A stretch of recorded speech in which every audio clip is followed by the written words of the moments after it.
Bienvenue à toutes et à tous et merci de nous regarder pour cette seconde émission de Viens dans ma ville. Viens dans ma ville, donc c'est la toute première émission d'actualité jeunesse de Montmorency. Aujourd'hui on aura du sport, de l'humour, de l'actualité et on va recevoir deux invités, David et Ryan, qui sont avec nous sur ce plateau.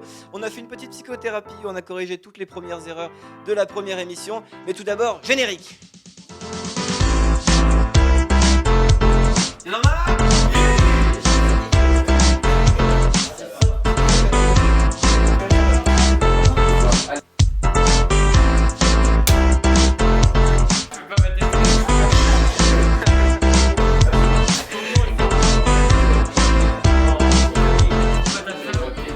Bonjour à tous, comment ça va déjà? Très bien. Très bien, oh, c'est un petit très bien ça. Ça va? Oui, oui. Bon, je suis content, je sais pas si vous avez vu, on a un beau décor, hein, je m'en vante. Je suis content, ça nous change un peu des plantes vertes qu'on avait la dernière fois. Sans déconner, on dirait qu'on tourne un épisode de Toupou. Bon, comment ça va Aurélien, toi? Très bien, merci. Donc moi je vais vous parler du sport. Et donc pendant les vacances, vous vous demandez peut-être qu'est-ce que vous allez faire et tout. Vous connaissez tous l'acrobranche? Oui. Oui. Et ben je vais vous parler d'un dérivé, c'est la grimpe d'arbre. La grimpe d'arbre, donc en fait on grimpe aux arbres avec. Merci Aurélien. On grimpe aux arbres juste à l'aide de cordes et on peut monter, on peut le faire de plusieurs façons, les yeux bandés, pieds nus, enfin plus pour être plus avec l'arbre, enfin voilà. Et on peut On même fait corps avec la nature alors. faire corps avec la nature, faire qu'un. Et, et on peut même prendre des goûters dans les arbres, mettre des hamacs, dormir, ce qu'on veut, mais tout ça dans les arbres. Encore une fois. Voilà. Ça c'est proposé par la ville de C'est Montmorency. proposé par la ville de Montmorency et il y a des initiations dans le parc de la mairie. Mais sinon, pour le stage qui est pendant les vacances, et ben c'est derrière la butte au père, dans la forêt. Merci beaucoup Aurélien et on enchaîne pour cette seconde partie de la chronique sportive. Donc salut à tous. Donc le 7 et 8 décembre prochain, Montmorency organise avec le Téléthon 2 journées portes ouvertes au public aux Montmorencéens. Des démonstrations de gymnastique et de tennis de table. Donc c'est 1 euro l'entrée et tous les dons seront reversés au Téléthon. Donc je trouve que cette initiative est vraiment bien pour la ville. Il faut en profiter, sachant que c'est la première fois d'ailleurs que Montmorency fait ça. Et donc je pense que j'invite vraiment à tous les téléspectateurs de venir justement à ces deux journées portes ouvertes pour participer et participer aux dons. Voilà. Merci en tout cas à la ville de faire ça. Merci beaucoup Elliot. Merci beaucoup Aurélien pour votre chronique sportive, c'était très intéressant. Hugo Le Bolloc étant absent aujourd'hui, je me charge de faire la chronique actualité. Donc en ce moment, la ville de Montmorency vous propose une pièce de théâtre intitulée La guerre en temps de paix. Donc c'est une comédie interprétée par Silvana Gasparini et Enrico Marazzi pour la première fois en France. La représentation est à la briqueterie MLC de Montmorency le samedi 9 novembre à 20h30. Si vous voulez plus de détails, le numéro s'affiche en bas à droite de l'écran. Ce sera 10 € pour les adhérents et 8 € pour les non-adhérents. On aura également une exposition de peinture. Donc c'est 4 artistes différents qui exposent à la briqueterie MLC du 28 octobre au 14 novembre 2013. Ce sont des artistes de la PAM. La PAM, c'est l'association pour les arts de Montmorency. On a également la comédie Toc Toc de Laurent Baffy qui sera interprétée sur cette scène le 16 novembre 2013 et également le Lac des Cygnes, ballet classique le 8 décembre 2013. Alors moi j'ai un petit sujet qui me tenait à cœur et dont je voulais vous parler aujourd'hui, c'est bien entendu la réouverture de l'Eden, parce qu'on ne parle plus que de ça en ce moment à Montmorency. Je ne sais même pas comment on a fait pour passer à côté la dernière fois pour Viens dans ma ville numéro 1. Parce que moi je suis allé faire mes courses par exemple dimanche au marché et toutes les petites vieilles ne parlent que de ça, la réouverture de l'Eden et tout. Donc je fais un petit rappel historique, l'Eden a fermé ses portes en 1972, c'était un petit cinéma de quartier. Et donc depuis 40 ans, cette salle servait à diverses représentations théâtrales, pour des discours associatifs et politiques, etc. Le cinéma, cette année, rouvre ses portes. Et la mairie prévoit 40 000 entrées par an. Il comporte 2 salles avec au total 220 fauteuils. L'inauguration se fera le mardi 5 novembre à 20h30 et c'est le film En solitaire avec François Cluzet qui sera projeté. Dans la seconde salle, on aura l'honneur de voir le film Jeux dangereux projeté à 21h ce même mardi. Qu'est-ce que vous en pensez, vous, de ça, de la réouverture de l'Eden ? C'est super pour l'économie de Montmorency. Merci beaucoup, Madeleine. Non, mais plus sérieusement, qu'est-ce que vous en pensez ? Moi, je trouve que c'est une très bonne initiative, justement, de promouvoir le cinéma. On sait que la culture, le maire a fait quand même une campagne de culture, notamment sur le fait que Jean-Jacques Rousseau ait vécu à Montmorency, mais bon, voilà, il avait quand même un peu oublié quelques thématiques, notamment le cinéma, et je trouve que c'est très bien, voilà, de promouvoir le cinéma et de donner envie aux gens d'aller au cinéma pour un tarif quand même qui est réduit par rapport aux salles de cinéma UGC. Ouais, mais bon, on avait quand même une belle scène de théâtre à Montmorency. C'est vrai. Qu'on c'est n'a vrai plus aussi. maintenant, on n'a plus que la salle des fêtes. Donc, Mais à la briqueterie, je crois qu'il y a une salle de théâtre aussi. Donc Ouais, peut-être c'est que vrai. ça peut permettre. Voilà. elle était pas aussi grande. C'est vrai, c'est vrai. Qu'est-ce que t'en penses, Ryan? Bah non, pour les mêmes raisons, hein. C'est vrai que la culture dans les quartiers c'est important et puis ben voilà, c'est une belle initiative. En plus c'est un lieu, si j'ai compris, qui hébergeait déjà le cinéma il y a quelques années de ça, il y a quelques décennies même. Donc Ouais, je m'en souviens. ouais, des années, c'est ça, sûrement. Donc ouais, c'est très très bien et puis le cinéma c'est très important. Si ça peut susciter des vocations pour les jeunes, bah tant mieux quoi. Merci beaucoup, Ryan. Moi, Oui, vas-y. Vas-y, Aurélien. moi, je trouve que ça redynamise le centre de la ville. Ça donne une autre activité à faire et ça donne plus de vie dans le centre de la ville. Voilà. Merci beaucoup, Aurélien. Donc, je pense à l'unanimité. Tout le monde dit que c'est une bonne chose. Pour moi, c'est une bonne chose. Ouais. Alors, je voulais juste un tout dernier sujet. On aura un séjour ski du 15 au 22 février 2014 en Haute-Savoie. Donc, on a 2 heures assurées par le SF. Je vous dis ça parce que les inscriptions se font ce week-end. Donc, n'hésitez pas à vous inscrire. C'est toujours bien de voir un peu la montagne. Vous avez peut-être été surpris car il n'a pas été présenté. Mais aujourd'hui, nous avons un tout nouveau chroniqueur sur ce plateau qui est Mathis Schlatter. Comment ça va, Mathis? Bonjour à tous, ça va très bien. Je suis ravi d'avoir rejoint ce groupe. Tu m'as proposé et je suis très content d'être avec vous aujourd'hui. pour cette émission. C'est moi qui est le plus content. C'est le plus constant. C'est toi qui le dis. ça. Mathis, donc, il va s'occuper tout le temps de l'interview de l'invité local. En parlant d'invité local, nous recevons aujourd'hui David. Bonjour. Ça va, David? Je vous laisse. D'abord, bonjour David. Bonjour. Donc moi j'ai une question qui me vient à l'esprit. Quel a été l'élément déclencheur de ta passion pour le dessin?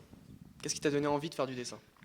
J'ai commencé à 6 ans et D'accord. c'est vraiment ma passion. J'ai commencé par des petits dessins et Mhm. à force j'ai commencé à faire des plus gros. D'accord, Tout tu ce qui est t'es lettres, développé en fait. Voilà, tout ce D'accord. qui est lettrage. Et est-ce que tu fais passer un message à travers tes dessins? Non, pas vraiment. Et tu recherches pas à faire ressentir des émotions aux gens qui regardent justement tes œuvres? Non, après si les gens ils regardent, s'ils ressentent quelque chose, c'est tant mieux. D'accord. Et quelle est l'œuvre qui t'a pris le plus de temps, vraiment où tu as mis le plus de temps à faire? L'œuvre de Superman. Superman. Antoine, tu crois que tu l'as? Tu peux nous la montrer? L'œuvre de Superman, elle est là. Voilà. Une très belle œuvre que j'aime beaucoup personnellement. Donc voilà. Quatrième question. Est-ce que les réseaux sociaux sont-ils un moyen de promouvoir tes productions? Ça te permet vraiment de te faire connaître. Pas plus que ça. Tu les utilises quand même? Oui. D'accord. Une production te prend environ combien de temps en moyenne? De 2 semaines à 1 mois. D'accord. Et tu as un artiste de référence à qui tu aimerais ressembler et à qui tu t'inspires lorsque tu Un réalises tes artiste, productions? un graffeur américain, mais j'ai oublié son nom. D'accord, tu oublies ça. Voilà. Et à quelle fréquence dessines-tu? Est-ce que c'est tu dessines tous les soirs ou est-ce que tu dessines quand on a envie? Je dessine tout le temps quand j'ai du temps. D'accord, donc c'est vraiment un passe-temps. C'est-à-dire tous les soirs, tout Hmm. le temps. D'accord. Et est-ce que tu penses que le dessin est un moyen d'expression à part? Que tu peux communiquer des choses à travers ces œuvres? Non, Non? pas vraiment. D'accord. Que penses-tu de ce qu'on enseigne à l'école? Pour toi, est-ce que ça donne vraiment envie aux jeunes de dessiner ou est-ce que plutôt ça les repousse? Personnellement, je trouve que les profs ils devraient donner des sujets libres aux élèves. Plus de Parce liberté. que si Mm. c'est imposé, les élèves ils vont se dire ouais, c'est imposé, on va pas le faire. C'est vrai que ouais, C'est- c'est Non, vrai. mais c'est surtout que si c'est pas libre, ils sont pas libres de. Ils se lâchent pas. C'est un peu une entrave à l'art en fait. C'est pour ça que ça donne pas très envie aux élèves de Et si dessiner. on leur laisse se lâcher, ils peuvent faire des trucs. Ils peuvent s'exprimer par là. Ouais, ouais. Bah, je te remercie beaucoup, David. Vous pouvez actuellement voir le lien de sa page Facebook, Balázs Tagor. Et je te souhaite une très bonne continuation Merci. dans tes productions. Voilà, donc c'est la dernière œuvre de David, la plus grande. Très belle L'étoile œuvre. de David, quoi. L'étoile de. Oh non. Merci, Johanna. On enchaîne justement tout de suite. Vous venez de l'entendre, c'est Johanna Cohen avec Madeleine Tellier qui vont vous présenter la chronique Humour. Comme je vous l'ai dit, c'est maintenant la chronique Humour de Johanna Cohen et Madeleine Tellier. Je sens qu'on va se marrer aujourd'hui. Eh ben oui, comme toujours. Donc voilà, nous revoilà. Alors aujourd'hui, je sais que j'ai vu sur les réseaux sociaux avec vos commentaires que vous avez laissé que vous avez adoré mes petites blagues. Je suis sûre que toi aussi, tu vas me copier, non? Sûrement. Voilà. Ah, c'est sûr que c'était mortel. Hein. Tu te prends une pêche en pleine poire. Voilà, donc c'était génial. Mais aujourd'hui, je vais être super gentille. Je vais vous faire découvrir un artiste qui est autour de cette table. Et sa voix est, comment dirais-je, envoûtante. Je vous laisse découvrir. And I began to pray. Not the pressure like the gold. No, I'm gonna stay. California dreaming. I'm such a winner's day. La grosse teon, Aurélien. Dis donc, à chaque fois, tu te fais afficher dans cette émission. Pas de chance. Hein. Bon, sinon, je ne sais pas si vous connaissez une application qui s'appelle Vine sur iPhone ou Android. C'est des vidéos de 6 secondes à peu près, vraiment drôles. Et il y a un Français qui fait des vidéos justement et qui est connu internationalement sur Vine. Tu peux nous dire son nom? Il s'appelle Jérôme Jarre. Donc regardez.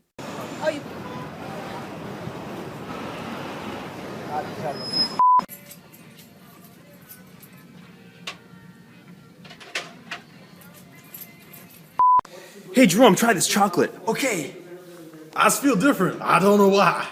Mais il y a aussi plusieurs personnes qui font d'autres vidéos et c'est vraiment drôle. Bah écoute, merci Johanna et merci Madeleine pour votre chronique. Franchement, à chaque fois, je me marre et ça sera encore mieux la prochaine fois, je pense. On va passer tout de suite à l'interview de l'invité de la semaine.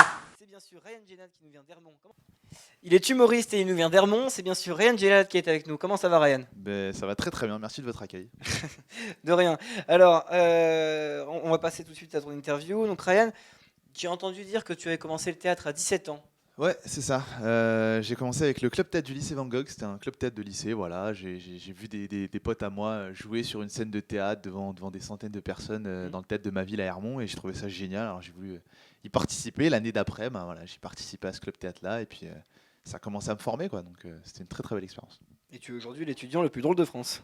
Ouais, ce qui paraît. Voilà, j'ai gagné un concours, un festival d'étudiants humoristes au Casino de Paris, et ça s'appelle le Campus Comedy Tour, et voilà. Il a gagné parce que je me suis pas présentée. Sûrement. T'aurais eu toutes tes chances. Hein. Donc, j'ai entendu dans un de tes sketchs que tu es en école de commerce. Comment fais-tu pour allier tes deux activités? On va dire que la journée je suis en cours, et puis le soir je suis sur scène, donc après ça fait des grosses journées, mais bon voilà, faut réussir à s'organiser. Je pense que voilà, tout est question d'organisation, et dès que tu trouves ton rythme, après voilà, t'arrives à faire les deux plutôt voilà, sans trop de problèmes. Et ton travail porte ses fruits d'ailleurs, parce que moi j'ai parlé à 2-3 copains comme ça qui m'ont demandé qui je recevais aujourd'hui, et les trois, je te promets, les trois m'ont dit Ryan Gennad, je le connais et tout. Il y a même un mec habité à Agen et qui te connaît, je te promets. Ah bah c'est gentil, voilà, jusqu'à Agen, c'est génial. Comment t'y prends-tu pour écrire tous tes sketchs? J'ai du mal à me prendre un stylo, un papier et me dire allez, j'écris 10 minutes de sketch. Je suis un peu incapable de faire ça, donc c'est plutôt voilà, des idées qui viennent comme ça. Je peux être dans le train, je peux être avec des potes, je peux être, je sais pas, avec mes parents, et puis paf, j'ai une illumination, une petite idée, et puis après ça vient pas direct, hein, c'est pas drôle tout de suite. Des fois je teste, je me mange un bide et ça fait très très mal, mais voilà, faut travailler, et voilà, rien ne vient sans travail, donc c'est plutôt comme ça moi que je bosse. On dit souvent que les humoristes étaient des vrais cancres à l'école. Est-ce que c'est ton cas? Non, je pense que c'est pas le cas pour tous. Je pense qu'il y a des humoristes aujourd'hui qui sont intelligents, qui arrivent à travailler qui ont suivi les cours comme il fallait. Moi personnellement, voilà, j'ai eu la chance d'avoir des facilités à l'école, donc j'ai pas eu à me plaindre de ce côté-là, mais j'avais eu aussi envie de m'ouvrir au théâtre et puis à l'humour, donc voilà. Moi, je pense que on n'est pas obligé d'être cancre pour être drôle sur scène. Moi, j'ai regardé tes sketchs et j'ai été surpris de voir à quel point tu étais à l'aise sur scène. Parce que tu étais dans une salle avec 200 personnes comme ça et tu arrives à parler comme si tu étais devant tes potes. Comment tu fais pour condenser ton trac? Comment je fais? T'aurais dû venir au début, hein, sur les premières scènes, tu m'aurais dit ah, je te trouve pas du tout à l'aise. En fait. Non, mais au début c'était très compliqué, hein, ne serait-ce que de monter sur scène déjà pour parler en public, c'était chaud, et puis à force de travail, voilà, tu te fais du mal, tu montes sur scène, tu essaies d'avancer, tu essaies de travailler, et puis au fur et à mesure, voilà, tu commences à avoir une vanne qui marche, 2 vannes, 3 vannes, après tu arrives à un sketch, et puis voilà, petit à petit, jusqu'à avoir un spectacle, mais c'est pas venu du jour au lendemain, quoi.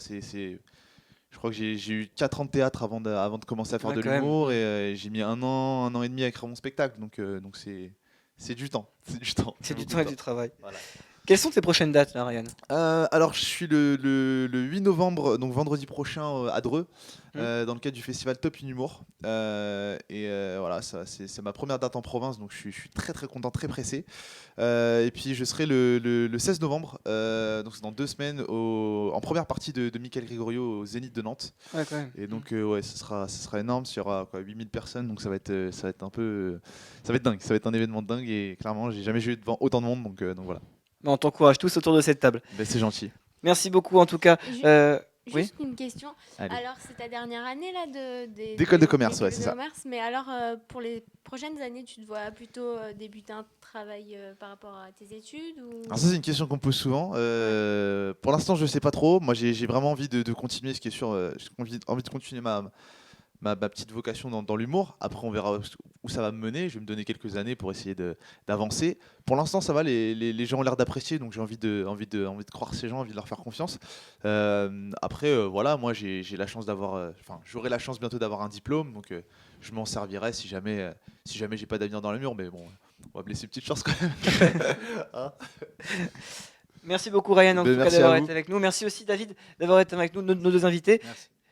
Je vous passe la petite feuille, car c'est une obligation maintenant. Tous les invités qui passent dans le plateau de Viens dans ma ville C'est quoi du coup? Qu'est-ce qu'on doivent doit faire déposer leur griffe sur cette feuille. Qu'est-ce qu'on doit écrire?